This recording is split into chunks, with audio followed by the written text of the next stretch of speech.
Yan na urang eja dirada yo buka pintu bi kauli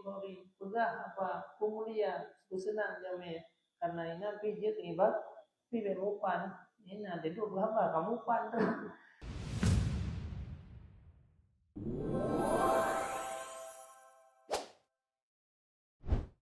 jika dipegahaba oleh mereka itu akannya seseorang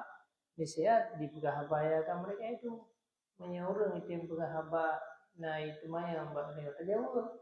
ya sombong sih yang lupa takut saja tapi dia burung putra burung ingat menuju kepada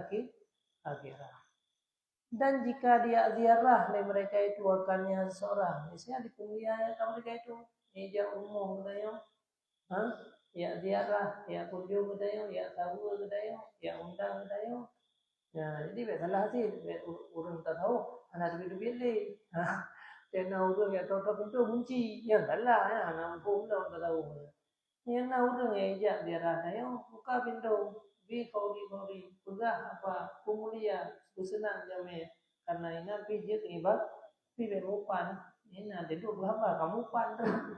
be mupan pegah yang gagal dia tuh kadar mereka itu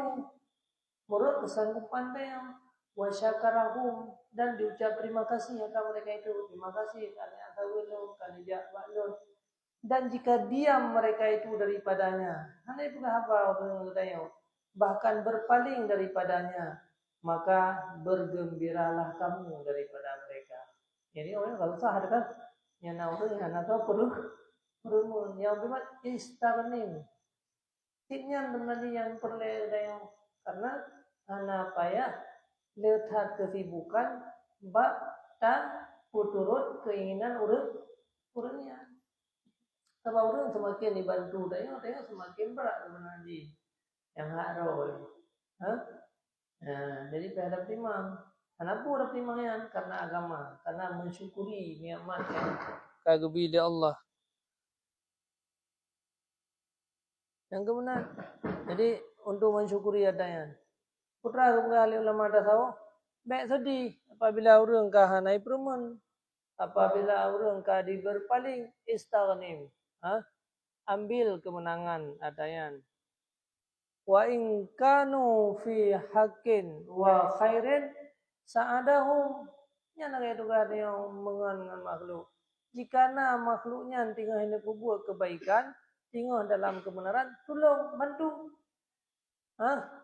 ku yang tinggal di program ini berbuat kebaikan bantu enam betas mengon jawaban bantu yang naga bantu naga yang pikiran bantu pikiran yang harta bantu harta nah urang yang jenang program nyo bantu